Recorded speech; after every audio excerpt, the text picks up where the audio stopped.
What's up, y'all? Talon here. Today we're going to be going over the results from the first Regulation G tournament in 2025. This was ultimately won by a familiar Miraidon team, but we were very surprised to see Kyogre and Groudon actually have a huge tournament, getting second and then populating a lot of the top 8 slots as well. If you want access to all of the teams, I've done EV spread recreations of all of the top 16 and a few of the top 32 teams. I'll have those in the description below. I'll also briefly be going over how I created the EV spreads, how the teams generally should be functioning, and how they stacked up in the tournament. So if you appreciate the resource of these videos, please subscribe to the channel, leave a like, and let me know what you want to see from this channel in the future. With all that being said, let's get into a breakdown of these teams. Here in first place, we have the Birmingham champion. This team is basically a copy of what Lucas Ceribelli won the World Championship with. Outside of the Iron Hands being teched for the mirror, running Terra Poison instead of Terra Bug, which allows you to basically have the same benefits outside of being weak to Psychic Noise from Farigiraf, but suddenly you are resisting a Terra Fairy Dazzling Gleam from Miraidon, where before you would be only neutral if you went for the Terra Poison, which can be important. But outside of that, it is just an identical team with a very strong backbone, was able to win the tournament. Congrats to the winner. Definitely played well to get there. And then in the second place team, we have a Kyogre team that Oliver Eskelin brought to the World Championship and got either top 16 or I think it was top 16, but definitely was dominant throughout the tournament, had another slot in top 8, and I think similar teams also made the top cut. So overall, a really important weekend for Kyogre. 2 out of 8 of the top 8 slots is definitely not something we were seeing early on in the format. So interesting to see a Pokemon like this just actually pick up steam in the switch over from Regulation H back to Regulation G. I'll comment on the speed stat here, basically just having enough speed so that we can combo off the drum beating on the Rillaboom, so that we'll be able to outspeed opposing Ogerpon. For example, like a Rock or a Fire Ogerpon would be threatening you with a Horn Leech or a Wood Hammer, or even a Power Whip pretty significantly. But if you go for the drum beating and protect the Kyogre, or even just drum beating earlier in the game and Kyogre hits the field later, you can go for Origin Pulse and just knock those out without having to worry about taking that hit. This is a Calm Mind Kyogre. We saw Assault Vest piloted by Shilang Tang and Justin Tang do some pretty deep finishes early in the format, but Calm Mind has risen to be very strong in the late format. The Calm Mind letting you have a lot of sustaining power against special attackers like Calyrex Ice Rider, being able to set up defensively and then just threaten them with Origin Pulses back if you are able to hit, of course. That is Kyogre's main problem, is the inaccuracy of the Origin Pulse. 85% on each target can be kind of annoying when you miss. After you spend all the time to go for Calm Minds and set it up to be very strong, missing can feel pretty bad. For the rest of the team, we have a Choice Scarf Urshifu to take advantage of rain and be a bit more offensive than the rest of the slow-moving parts of the team. Roaring Moon is really strong against Calyrex Ice Rider, resisting the Terra, resisting the Astral Barrage, being immune to Psychic, and most don't run Drain and Kiss anymore, so you don't really have to Terra in front of it, and you force them to Terra to avoid the knockoff, KOing them in 1, and then from there you can just take advantage of the fact that they're playing without a Terra, go for Terra Flying Acrobatics potentially to deal a ton of damage to them, or just play the rest of the match straight, knowing they don't have defensive Terras on the rest of their Pokemon. Rillaboom, as mentioned, functioning with the drum beating to set up the Kyogre for success. Outside of that, a very specially defensive one. I believe I have the speed set so that I'll outspeed a Landorus Incarnate after a drum beating, or potentially a Zamazenta, which probably won't be that relevant, but yeah, just running a bit of speed to combo off the drum beating. Amoonguss, a good weapon against opposing Urshifus with the Rocky Helmet. Then Incineroar is a strong option against Calyrex Ice Rider.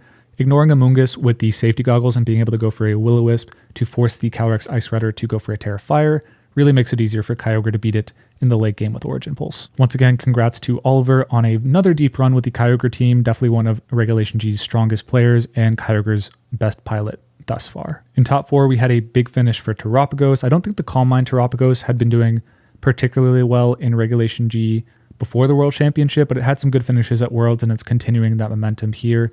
Very slow-paced team. We have an Incineroar, Amoonguss, and Raging Bolt, which don't offer that much damage if they're not hitting anything super effectively. Similarly, Fluttermane only has a pretty weak Moonblast and Icy Wind as its offensive options. A lot of your offense lies in the Terapagos' Stellar Terra, and then the Urshifu's Mystic Water, Surging Strikes, and Close Combats. You don't even have a Terra Water. You have a defensive Terra here, so very, very defensive team, just relying on Alex's and other players using its defensive play to slowly grind out their opponents. Looking at the specifics of the team, we have a substitute Terapagos, which does really well against Amoonguss teams that rely on Amoonguss to be able to beat the Terapagos, basically buying them turns to overwhelm the Terapagos' strong defensive capabilities. I'm thinking namely Kyogre, Calyrex Ice Rider, and Calyrex Ice Rider definitely lean on their Amoongusses to beat Terapagos a fair bit. So being able to completely stuff that option is very nice. I'm running a bit of speed to combo off of the Electroweb on the Terapagos. You could run a little bit more to make sure that you outspeed, I want to say a Miraidon if you hit 127 or 128 speed. After the Icy Wind or Electroweb from the Raging Bolt, you'll be able to outspeed, go for a Terra, and then just kind of just like clean it up with a Terra Starstorm. But that is definitely a fair bit of speed investment. I'm not sure if Alex is running it this way, but some Terapagos have been running Bold to be able to take a close combat from Urshifu a bit better. So that is something to be on the watch for. I haven't created that EV spread yet. Maybe the next time I see a Terapagos team, I'll take a shake at that. But for now, just going a bit more offensive because the rest of the team is so defensive. I think you can benefit from just running a more specially attack-invested Terapagos here. In top 4, we had a variation of the team that Snow won a Victory Road team here. Fede Campo was able to take top 4 with more or less the same team outside of the Raging Bolt over the Rillaboom, which I know a lot of people were experimenting with that slot. Outside of that, it is basically the same team. You have the Zamazenta with Body Press, the Chien-Pao with Ice Spinner. The Ice Spinner, basically taking the Rillaboom off the team means you can use Ice Spinner and really deal with Modest Miraidon quite well. They're forced to go for a Volt Switch because their offensive power is just way limited with the terrain not on the field anymore. This combo is also exceptionally strong at dealing really good chip damage to allow the rest of your Pokemon to clean up late game. For example, the Chi-Yu with Heat Wave, Snarl, Overheat, Dark Pulse does really well at cleaning up anything that the Chien-Pao and Zamazenta do not, especially with the Raging Bolt threatening Terra Electric Thunderclap after the fact. Like the beads, you are not a Booster Energy or a Life Orb set, but the Chi-Yu Beads of Ruin effectively just gives you that same type of boost. It can really clean up endgames. Fluttermane and Amoonguss kind of clean up your problem matchups. Fluttermane is basically your really strong answer against opposing Calyrex Shadow Rider. With Terra Grass and Shadow Ball, you force them to Terra, at which point you can go for a Body Press to knock them out if they are Terra Normal or Terra Dark. And if they are Terra Fairy, which is kind of an older Terra type, you can clean that up pretty easily with Heavy Slam. Beyond that, Zamazenta is pretty fast naturally, so having the Icy Wind support means you can deal with options like Landorus, other like Miraidon that would otherwise be kind of annoying for you, so having the option to just slow things down and allow your already fast but very bulky Pokemon to overwhelm your opponent can be a good strategy in the early game. And then Taunt is just good against opposing Trick Room teams, Amoonguss, that would otherwise be a problem for you. Amoonguss is just really strong against opposing, I think, Trick Room teams in particular, where they would otherwise maybe be able to go into Trick Room and overwhelm your kind of fast team. If they go into Trick Room, you have your Amoonguss being able to underspeed them and spore them before they're able to mount their offense. So that will do it for the top 4. Looking at the rest of the top 8, we have an interesting team. I'm not exactly sure. So Zhengji here was running a Landorus with Life Orb, but on the open team sheet, it said it was Terra Water Intimidate Incarnate form with Earth Power, Sandsear Storm, Sludge Bomb, and Protect. I'm not entirely sure what to make of that, whether it is Sheer Force or it's like, there's a team sheet error somewhere where it's either Therian with Intimidate or it's Sheer Force and Incarnate. Once I find out, I'll release an appropriate EV spread and have that in the Pokepaste below. The rest of the team is very interesting though. We have a Grimmsnarl with the Light Screen Reflect to set up for the Iron Hands, the Calyrex, and the Amoonguss to be really hard to deal with offensively. We also have Thunder Wave. These are kind of slow-paced teams, the Calyrex, Iron Hands, and Amoonguss, so being able to buy extra turns with Thunder Wave can really swing a battle in your favor. It also allows your Iron Hands to outspeed an opposing Urshifu and knock it out with Wild Charge. If you get a Thunder Wave off, same with Calyrex Ice Rider, running a bit faster than the Iron Hands, so that in Trick Room, like if we have an Incineroar, we can go for Drain Punch. Glacial Lance, which should probably knock it out if we're at neutral, and because the Iron Hands move first, we'll get the damage boost from the we'll get the attack boost from the As-1. Amoonguss is on the team to basically spread Spore around in Trick Room and take advantage of the screens, limiting damage to get even more value out of Pollen Puff. You could have an issue on this team with Surging Strikes, Choice Scarf, Urshifu just cutting through all your Reflects, and then your Terra Fire on the Iron Hands, your Terra Normal on the Calyrex, your Terra Water on the Lando, but outside of that, Surging Strikes could be a problem for your team, so having the Amoonguss to switch in and just take half its HP with the Rocky Helmet is a cool addition. Zhengji was running Mystic Water Taunt, so no Aqua Jet, just saying, okay, we're going to take full advantage of the screens, run it without Aqua Jet, and just maybe stick on the field longer, get some value out of Taunt. I'm running enough HP to, I think, take a close combat after Reflect from opposing Urshifu and not be knocked out in 2 hits, which is cool. And then we have enough speed to outspeed opposing Smeargle so that we can go for a Taunt or just knock them out with Surging Strikes if they don't go for a Terastallization. Outside of that, just maxing out, or not maxing out, but getting to a jump point with Adamant on our attack stat. So very cool team from Zhengji. We haven't seen a lot of Grimmsnarl Calyrex Ice Rider, but it's something I've heard people theorize as being kind of good, but First instance of it going very deep at a tournament, and yeah, I'll figure out what kind of Landorus this is and then update it in the PokePaste. This team by Pado was piloted to top 8, and I think it's basically a copy of the team that JoeUX9 got to a top 16 at a VR tour and did pretty well with. But the idea of the team is you have the Groudon Jumpluff combination. It's very threatening, just allowing the Jumpluff to outspeed anything in the format that's not in Tailwind, basically, and put it to sleep with a Sleep Powder. This is even better with Incineroars in general. Running Rocky Helmet now over Safety Goggles, so you can put those asleep too. But yeah, the idea is Sun is going to boost up the Ogerpon's offense, the Raging Bolt's offense, even though it is a Assault Vest defensive piece. The Photosynthesis is still going to let it hit very hard with Draco, Thunderclap, and Thunderbolt. Then Electroweb functions to allow the Groudon to be very threatening. For the speed stat, for the Groudon, I'm running a fair amount of speed to combo off of Electroweb as well as Tailwind, just making sure that you're moving very quick. I'm running faster than max speed, because even though it's kind of rare, it is nice to have the insurance to know that you don't have to go for Terra Fire if you're running max speed Will-O-Wisp. You can just go for Precipice Blades and knock it out, because if you are a Jolly max speed Incineroar, you don't have the EVs to tank a Precipice Blades. You do have to be running, I think, at least a fair amount of defensive investment, if not impish, to be able to have a guaranteed take on that Precipice Blades. Ogerpon is a good offensive Pokemon as well as a defensive Pokemon. Basically, it can defend for both the Groudon and the Urshifu, which I would say are the two main offensive pieces on the team outside of the Ogerpon when it's in position. The Jumpluff is interesting. We have Sleep Powder and Encore, so if you protect in front of the Sleep Powder just trying to buy yourself a turn to get into position, the Jumpluff can follow up the next turn with an Encore. If you predict that and switch out your Pokemon, they can just go for a Sleep Powder anyways, which is generally pretty low risk outside of the chance of them missing. But if you're switching anyways, then even if it misses, it's like you weren't threatening offense that turn. So very, very threatening. And the Tailwind, of course, benefits the Groudon Hearthflame and Urshifu offensively a fair bit. Urshifu, of course, functions very well in Tailwind because typically the counterplay to Tailwind is just double protect a lot of the time, just stall out the Tailwind speed advantage. But with the Urshifu on the field, of course, Unseen Fist going to let you punch right through that with Terra Dark, Wicked Blows, and really just make your opponent pay for trying to play defensive against you. Incineroar on this team is definitely here to threaten opposing Calyrex Ice Rider, which can otherwise be kind of a problem for your team. So having the option to Will-O-Wisp it early, force it to go for Terra Fire, and then follow up later in the game with a Precipice Blades for pretty close to a knockout, I'd imagine, is a important combo for the team. However, that is not the only Groudon team to make the top 8, surprisingly. Before this tournament, Groudon had never made a top 8, to my knowledge, at a large official Regulation G tournament. Now it's done it twice in the same tournament, so showing that its matchup spread versus Miraidon is definitely one of its biggest, one of the biggest things in its favor. And with Miraidon doing so well at tournaments, it is proving to be an important part of the metagame. This set really punishes Miraidon very hard. You have an Assault Vet set with Precipice Blades, so you'll be able to take, obviously, Dazzling Gleams with Terra Fire very well. They might have to lock into Draco to deal any meaningful damage to you. And you also have a Rage Powder to redirect that on the Volcarona, basically forcing them to go for a Volt Switch instead if they don't want to waste that and just get knocked out by a Precipice Blade. So yeah, that's a cool aspect of the team. Running speed to be able to outspeed Pelipper and knock it out with a Thunder Punch. Beyond that, pretty standard set, running high horsepower just for a bit more consistency with the Precipice Blades. But commenting on the Assault Vest, you are a little weak to Intimidate. However, we do have a Gouging Fire to make up for that. With Howl, we're able to just basically offset the Intimidate boost if the opponent has it. And if they don't, which an increasing amount of Pokemon or an increasing amount of teams in the metagame do not have Intimidate, you can just be net positive and just Howl up the Groudon and become increasingly threatening and hard to knock out with the Assault Vest active and Breaking Swipe weakening Pokemon on the physical side.